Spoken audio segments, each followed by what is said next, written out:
Hello everyone, मेरा नाम है अमित और आप देख रहे हैं डेली ऑटो लाइफ। मेरे पीछे आप स्मोक देख रहे हैं ना। पोल्यूशन बहुत ज्यादा बढ़ गया है। हालांकि मैं तो खुले एरिया में हूँ, आसपास कोई इंडस्ट्री नहीं है, कोई ज्यादा ट्रैफिक नहीं है, बट स्टिल यहाँ पर भी काफी पोल्यूशन दिख रहा है। और उस पोल्यूशन से बचने के लिए ईवीज जो है वो आ चुकी हैं, बढ़ रही हैं। हमें बताया गया है ईवी फ्यूचर है, लेकिन फ्यूचर भी हमारा आ चुका है। ईवीज में सबसे ज्यादा टू व्हीलर्स अभी चल रहे हैं, और टू व्हीलर में जो सबसे ज्यादा बिक रही है वो है ओला इलेक्ट्रिक। और ओला इलेक्ट्रिक में आज के टाइम पर जो सबसे ज्यादा डिमांड में है वो है ओला S1 एयर। और ये है ओला S1 एयर। क्यों ये सबसे ज्यादा डिमांड में है? एक तो इसमें जो अपर वेरिएंट आते हैं ओला इलेक्ट्रिक के, उनकी खूबियां भी हैं, टच स्क्रीन वगैरह हैं।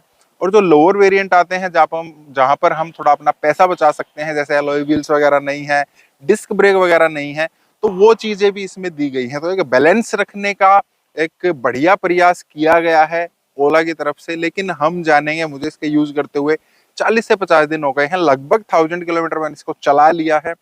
काफी अच्छे पॉजिटिव भी हैं, बहुत बुरे नेगेटिव भी हैं, और कुछ चीजें ऐसी हैं जो ना नेगेटिव में है ना पॉजिटिव में है। काफी सारी चीजें हैं, वो सारी देखते हैं, पता लगेगा ओला S1 एयर आज के टाइम पर कहाँ स्टैंड करती है, किसको लेनी चाहिए, किसको नहीं लेनी चाहिए, कितने टाइम में ये ठीक हो जाएगी, नहीं हो जाएगी, आज ही ठीक है, क्या कुछ है, सब हम पता करते हैं। सबसे पहले हम इसके पॉजिटिव की बात करते हैं। सबसे बड़ा पॉजिटिव है ना, आप इस गाड़ी पर बैठते ही, इसको चलाते ही आप फील करेंगे, वो है इसकी पावर। जबरदस्त आपको पावर मिलेगी। आप ये मान लीजिए 150 सीसी की कोई भी बाइक आप चला रहे हैं, जैसे आपने एक्सेलेरेटर दिया और गाड़ी फुर से निकलती चली जाती है। आप किसी भी रेड लाइट से जब आप निकलेंगे ना, तो सबसे आगे आपको यही मिलेगी। कोई भी पेट्रोल वाली स्कूटर इससे आगे नहीं जा सकती है। इस स्कूटर की चैसी बहुत ही बढ़िया तरीके से बिल्ड की गई है, काफी मजबूत है। अच्छा खासा सामान, मतलब बोझ, 2-3 लोग हम इस पर बैठे हैं। मैंने टेस्टिंग भी की है इसकी, एक बढ़िया ऑफ रोडिंग में, वो वीडियो भी आप देख सकते हैं। वहां पर कहीं पर भी कुछ ऐसा नहीं लगा कि कहीं इसकी चैसी में कोई दिक्कत तो नहीं है। साथ में जब आप हाई स्पीड पर चलते हैं या एकदम से अगर गाड़ी स्पीड पकड़ती है, आपको कहीं पर ऐसा फील नहीं होगा कि गाड़ी अनबैलेंस हो रही है या मुझे इसका स्लो कर लेना चाहिए। जितनी भी स्पीड में आप इसको निकाल रहे हैं ना, जैसे बिल्कुल बहुत ही बढ़िया रिस्पॉन्ड करेगी। मजा आएगा आपको उस चीज में भी। तीसरा है इसकी जो सीटिंग स्पेस है। 2 लोग अच्छे खासे बढ़िया हेल्दी मोटे जिनको हम बोल सकते हैं, वो भी इस सीट पर बड़े ही कंफर्टेबली बैठेंगे। सीट चौड़ी भी काफी ज्यादा है, तो वहां पर आपको कोई प्रॉब्लम नहीं होने वाली है। और इसकी चैसी को बढ़िया तरीके से सपोर्ट करते हैं, कॉम्प्लीमेंट करते हैं जो इसके सस्पेंशन सिस्टम है। पीछे वाला भी सामने वाला भी, दोनों ही सस्पेंशन काफी अच्छे हैं। अब तो ये जो है ड्यूअल सस्पेंशन आ गया है, वो टूटने वाला खतरा भी नहीं है। लेकिन कितना भी बोझ आप लेकर चलिए, किसी भी कंडीशन में आप चलिए, सस्पेंशन कभी भी आपको ये नहीं लगेगा कि मतलब अब इनमें पावर नहीं बची है, ये बोझ नहीं ले पा रहे हैं, झटके लग रहे हैं, ज्यादा दब रहे हैं, ऐसा कुछ नहीं है। बिल्कुल बढ़िया तरीके से परफेक्टली बैलेंस आप इनको बोल सकते हैं। लाइट्स यहाँ पर है, तो इन लाइट्स ने ना मेरे एक बहुत बड़ी प्रॉब्लम सोल्व कर दी है।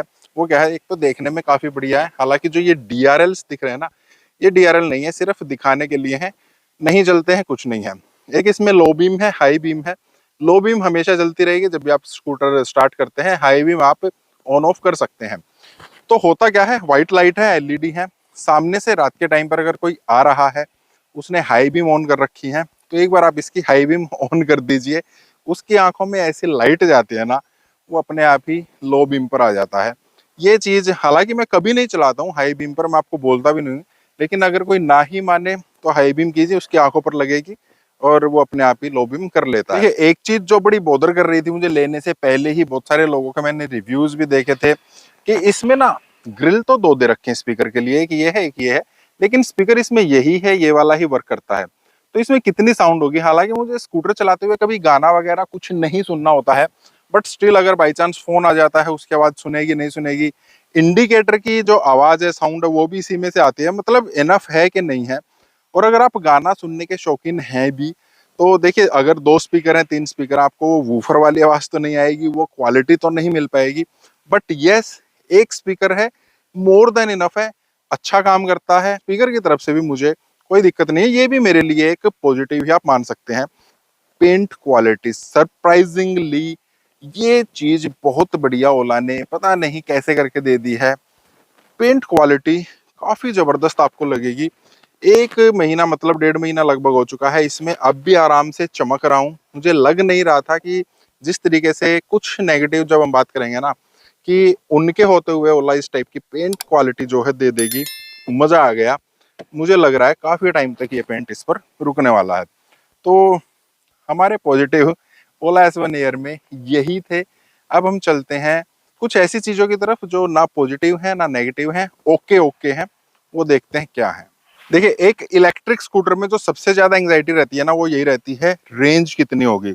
और रेंज के मामले में स्कूटर ओके ओके है। अभी 77% इसमें जो है बैटरी हमें शो कर रहा है, और शो कितनी कर रहा है कि इसमें हमारी गाड़ी जो है कितनी चल जाएगी। इको मोड में चलेगी 97 किलोमीटर, नॉर्मल में चलेगी 78, और स्पोर्ट्स में चलेगी 69। लेकिन ये तो ओला ने बोला है ना, इस स्कूटर ने बोला है, इतनी ये नहीं चलती है। मैं आपको एक आइडिया दे देता हूँ ओके ओके रेंज में किस वजह से बोल रहा हूँ। अगर आपकी स्कूटर 100% चार्ज है, 80 के आसपास आपका वजन है, सिंगल आप चल रहे हैं, तो ये आपको 80 से 85, 80 टू 85 किलोमीटर की रेंज दे देगी।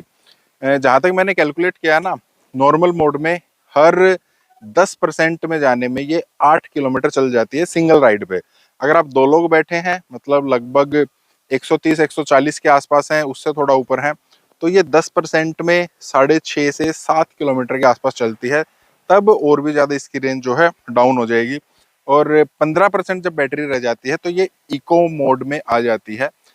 इको मोड में 15% के बाद लगभग 10 किलोमीटर की रेंज दे देता है। तो उन सबको मिलाकर नॉर्मल मोड में 80 से 85 के आसपास, और स्पोर्ट्स में आपको 70 के आसपास ये एवरेज दे देगा, माइलेज दे देगा। तो मेरे हिसाब से वो ओके है, अच्छी भी नहीं कह सकते और बुरी भी नहीं कह सकते, क्योंकि इतनी ज़्यादा स्कूटर जो है हम एक दिन में मोस्ट ऑफ द टाइम ज़्यादातर लोग नहीं चलाते हैं। फिर दूसरा आ गया चार्जिंग टाइम। चार्जिंग में कितना टाइम इसमें लग जाता है, तो ओला बोलती है 0 से 100 इसको 5 घंटे लग जाएंगे, और जहाँ तक मुझे लगता है 5 घंटे ही लगेंगे। हालांकि 0 to 100 मैंने नहीं किया है, लेकिन जितना भी मैंने आज तक इसको चार्ज किया है उस हिसाब से चार्जिंग स्पीड लगभग इसकी ऐसी ही है।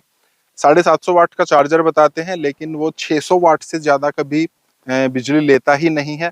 और ठीक है, वो भी चार्जिंग टाइम हम ओके मान सकते हैं, ज़्यादा फास्ट भी नहीं है, ज़्यादा स्लो भी नहीं है, तो ये ओके ओके है मेरे लिए। ईवीज में ना हमें बूट स्पेस काफ़ी मिल जाता है, बिल्कुल मिल जाता है, इसमें कोई दिक्कत नहीं है। बट इसमें से कुछ स्पेस तो जो हमारा चार्जर है इसी ने घेर लिया है। अब मैं इसको हमेशा इसी में रखता हूँ, कहीं बाहर गए हुए हैं, ज़रूरत पड़ जाए, कहीं मतलब इमरजेंसी में हो सकता है ना, और कहीं हम चार्ज तो कर नहीं सकते हैं, किसी के पास चार्जर मिले ना मिले, कहीं पेट्रोल नहीं डलवा सकते हैं, तो चार्जर मैं इसी में रखता हूँ। तो कुछ स्पेस तो इसने ले लिया। फिर जो हमारा फुल फेस हेलमेट होता है ना, अगर ओला की तरफ से आएगा तो वो तो इसमें फिट हो सकता है। अगर आप बाहर से कोई अच्छी कंपनी का स्टड्स का खरीदते हैं, किसी और का भी खरीदते हैं, तो वो इसमें नहीं आता है। दो को भूल जाइए, एक भी नहीं आएगा, फुल फेस हेलमेट नहीं आता है। तो उस वजह से ये इतना ज़्यादा यूजेबल नहीं है, क्योंकि आधा स्पेस इसने घेर लिया है। बाकी थोड़ा बहुत इसमें सामान आ सकता है, हेलमेट नहीं आएगा। और कुछ एक और चीज़ है जो नेगेटिव में आएगी, जिसकी वजह से ये स्पेस थोड़ा सा और कम हो जाता है, वो भी आगे बात करेंगे। कि टच स्क्रीन रिस्पॉन्स कैसा है, ठीक ठाक है। आप ज़्यादा फास्ट भी नहीं बोल सकते हैं, ज़्यादा स्लो भी नहीं बोल सकते हैं। आपको कभी बहुत बढ़िया भी काम कर देती है, कभी थोड़ा स्लो भी काम कर देगी। अभी देखिए, मैं बढ़िया तरीके से काम कर रहा हूँ, जो जहाँ पे भी टच कर रहा हूँ वो बढ़िया काम कर रही है। कभी मैं उधर स्क्रॉल करता हूँ तो ये ऊपर हो जाती है। अब देखिए, वही चीज़ हुआ है ना, अब मैं 2-3 बार इसको टैप करेंगे तो कभी हो जाता है, कभी नहीं होता है। अब देखिए, अब मैं और ये देखिए, तो ठीक है, टच स्क्रीन ने मतलब जो फंक्शन हम करने के लिए बोलते हैं ना वो कर देती है, लेकिन थोड़ा लैगी है। साथ में सॉफ्टवेयर की भी अगर बात करें तो वो भी आपको ओके ही मिलेगा। आप इतना बढ़िया नहीं कह सकते हैं कि सॉफ्टवेयर हर बार 100% काम करता है, नहीं करता है। एक बार क्या हुआ, मैंने बटन दबाया, स्कूटर ऑन नहीं हो रहा है, फिर दबाया, फिर ऑन नहीं हो रहा है, फिर मैंने इसको फिर से दबाया तो उसमें नंबर वगैरह आ गए हैं, फिर मैं वो नंबर फीड कर रहा हूँ तो ये ओपन नहीं हो रहा है, फिर ये अपने आप ही क्लोज हो गया, फिर इसको रीस्टार्ट किया, तो वहां पर 5 मिनट लग गए। तो सॉफ्टवेयर ठीक है, मेच्योर नहीं है, लेकिन ऐसा नहीं है कि इसने मुझे कभी रास्ते में मतलब ज्यादा अटका दिया है। तो इसको भी थोड़ा सा इनको मैच्योर करना पड़ेगा। एक और ठीक ठाक सी चीज है और बढ़िया हो सकती थी, वो है बटन्स। बटन्स की क्वालिटी तो अच्छी है, लेकिन इनको जो एक्सेस हम करते हैं ना वो थोड़ा सा अजीब है। वॉल्यूम बटन काफी लाइट होना चाहिए, लेकिन ये रबड़ वाला है, इसमें कट कट की आवाज, मतलब काफी प्रेस आप करेंगे ना तब ये जाकर दबता है। और जब हम स्कूटर चलाते हैं यहाँ पर हाथ लाने, देखिए अब मेरा हाथ ऐसे है, यहाँ पर मैं जिस टाइम ब्रेक दबा रहा हूँ ना, उस टाइम पर ही मैं horn, most of the time हमें तभी जरूरत पड़ती है, और ये अंगूठा मेरा सिर्फ यहीं तक पहुंच रहा है। इसके इतने नजदीक रखेंगे तब भी मतलब इतना प्रेस हम नहीं कर पाते हैं, ये बटन अड़ता है। थोड़ा ठीक ठाक नहीं है, मतलब ये थोड़ा और लाइट हो सकता था, थोड़ा सा दूसरे तरीके से और इनको एडजस्ट किया जा सकता था। तो वॉल्यूम सबसे ज्यादा जरूरत पड़ती है, और वॉल्यूम ही हमें काम नहीं आ पाता है। Fit and finish okay okay है। कैसे, ये गैप आप देख रहे हैं, जब ये स्कूटर आया था उस टाइम पर इतना गैप नहीं था, ये आराम से देख पा रहे होंगे आप। फिट एंड फिनिश बढ़िया नहीं है, कहीं पर ठीक है, ये वाली अच्छी है, कहीं पर बेकार है। फिर ये वाली लाइनिंग यहाँ पर अच्छी है तो यहाँ पर बेकार है। आप ठीक ठाक बोल सकते हैं। ये गैप आप देख रहे हैं, अब ये बढ़ चुका है। ये गैप देख लीजिए, ये बढ़ चुका है, पहले नहीं था। ज्यादा अच्छी नहीं कह सकता हूँ, ज्यादा बुरी भी नहीं कह सकते हैं। और ओके में मैंने इसको इसलिए रखा है, नेगेटिव में नहीं रखा है। कितने पैनल गैप वगैरह होने के बावजूद, पैनल गैप बढ़ने के बावजूद, इसमें जब हम खराब रास्तों पर भी चलते हैं ना, कहीं पर ऐसी आवाज नहीं आती है कि इन पैनल्स में से कहीं पर कोई आवाज आई हो उसकी वजह से आपको अनोइंग लगे। और ओके ओके चीज में लास्ट चीज क्या आ जाती है, वो है सर्विस। सर्विस सेंटर भी आप बोल सकते हैं, सर्विस भी बोल सकते हैं। वो किस वजह से, मेरे एरिया में मेरे से लगभग 10 किलोमीटर के आसपास इनका सर्विस सेंटर है। बढ़िया बंदे हैं, अच्छे से अटेंड करते हैं, ज्यादातर नॉलेज उनको है, कोई वेटिंग नहीं है। अब उस सर्विस में दिक्कत क्या है, एक बार इसमें ना सामने से, यहाँ से कहीं से इसमें कोई आवाज आती है।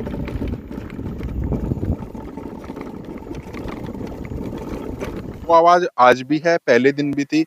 3 बार मैं सर्विस सेंटर पर जा चुका हूँ, तीनों बार उन्होंने उसको ठीक भी कर दिया है। 2 दिन के बाद फिर से वो आवाज आने लगती है।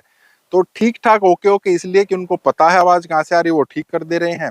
गड़बड़ ये है कि वो परमानेंट ठीक नहीं हो पा रही है। तो सर्विस स्टेशन ठीक है, सर्विस की हम बात करें ओके ओके है, ना नेगेटिव ना पॉजिटिव। और अब हम आ गए हैं नेगेटिव चीजों पर, जिनकी वजह से हो सकता है आपका डिसीजन चेंज हो जाए ये स्कूटर ना लेने का। सबसे पहला वो है इसमें इनिशियल लैग। जब ये गाड़ी नई आई थी, मीडिया ड्राइव था, तब बोला गया था कि जो इनिशियल लैग है ना उसको ठीक कर देंगे। अभी ये प्रोडक्शन रेडी, मतलब डिलीवरी के लिए रेडी नहीं है, लेकिन स्टिल आज भी देख रहे हैं आप, इतना ज्यादा मैं घुमा रहा हूँ बट स्टिल ये नहीं जा रहा है। अब मैंने घुमाया, ये देखिए स्टिल अब थोड़ा सा ये चला है। बहुत बार ये आपको अनोइंग लगेगा, आप कहीं ट्रैफिक जैम में खड़े हैं, आपने इसको घुमा दिया है लेकिन ये चल नहीं रही है। वही माइक्रो सेकंड, मतलब पूरा 1 सेकंड में नहीं है, आपको आधा सेकंड हो सकता है, लेकिन आपको पता लगता है, आपको फील होता है। आपने इसको घुमा दिया, ये चल नहीं रही, आप थोड़ा और घुमा देंगे तो एकदम से स्कूटर निकल जाएगा। और यकीन मानिए आज 40-50 दिन इसको हो चुके हैं, स्टिल मैं इसको लर्न कर रहा हूँ। क्योंकि अभी तक इसका मेरे को ना वो स्वीट स्पॉट पता ही नहीं लगा है, कहाँ पर ये कट होता है, कितना आगे जाता है। हर बार अलग रिस्पॉन्ड करता है। बहुत बड़ी नेगेटिव चीज है ये मेरे लिए। नेक्स्ट है सीट की स्पेस के बारे में तो हमने तारीफ की थी, लेकिन एक ऐसा नेगेटिव जिसके लिए अगर मुझे पहले पता होता ना तो मैं ये स्कूटर नहीं लेता, मैं छोड़ देता, डील ब्रेकिंग है मेरे लिए। वो है इसकी सीट क्वालिटी। एक बार जो नई सीट आई थी इसके साथ वो मैं चेंज करा चुका हूँ, ये दूसरी सीट लगी हुई है, सेम क्वालिटी है। घटिया जिसको बोलते हैं ना वो वाली इसकी क्वालिटी है। इसके ऊपर मैं बैठता हूँ और ये बिल्कुल अंदर की तरफ दब जाती है, जिसकी वजह से अब आप सोचकर देखिए मेरी कमर में भी दर्द हुआ है। उसके लिए मुझे डॉक्टर के पास तक जाना पड़ा है। अगर आपका वेट ज्यादा है, मतलब 80 किलो के ऊपर आप हैं, तो ये सीट आई थिंक, ये स्कूटर एक्चुअली आपके लिए नहीं है। आपको सीट में बैठने में दिक्कत हो जाएगी। ये निशान आप देख रहे हैं, ये सीट बार बार दबने की वजह से यहाँ पर ये लगती है, उसकी वजह से ये देखिए कितने ज्यादा है। ये सीट बिल्कुल बड़ी बेकार है। और मैंने बताया था ना बूट स्पेस भी कम हो जाता है। आप यहाँ पर कोई सामान रखिए, थोड़ा सा ऊपर तक रखेंगे ना, सीट दबेगी, वो सामान भी टूट सकता है आपका। तो इसलिए थोड़ा सा सामान नीचे की तरफ भी रखना पड़ता है। और इसमें एक और चीज जो नेगेटिव क्रिएट करती है वो है इसका सीटिंग पोस्चर। दिखाता हूँ क्या दिक्कत है। अब देखिए मेरी हाइट ना 6 फीट है, 6 फीट होने के बावजूद अगर मेरे को दोनों तरफ पैर रखने, तो आप देख रहे हैं थोड़ा सा उठा हुआ है, घुटना थोड़ा सा हमें मोड़ना ही पड़ता है। अगर आप ऐसे रखेंगे तो थोड़ा सा पैर खिंचता है। तो अगर 6 फीट हाइट है उसके बावजूद भी मुझे इस तरीके से रखना पड़ रहा है, तो इसका मतलब सीट हमारी थोड़ी सी ऊंची है। अच्छी बात है, लेकिन वो दिक्कत कहाँ पर आ जाती है, जब मैं बैठा हूँ तो सीट अब ये नीचे की तरफ दब चुकी है, मैं पीछे से थोड़ा नीचे हो गया हूँ। ये फ्लोर आप देख रहे हैं कितना ज्यादा मोटा दिया गया है, बैटरी यहाँ पर प्लेस है उसकी वजह से, और यहाँ पर प्रॉपर स्पेस नहीं आ रहा है। ये पैर थोड़ा सा और नीचे की तरफ होना चाहिए, तब मुझे ये जो ये वाला पोर्शन है ये थोड़ा सा नीचे हो, फ्लैट हो तो ठीक है।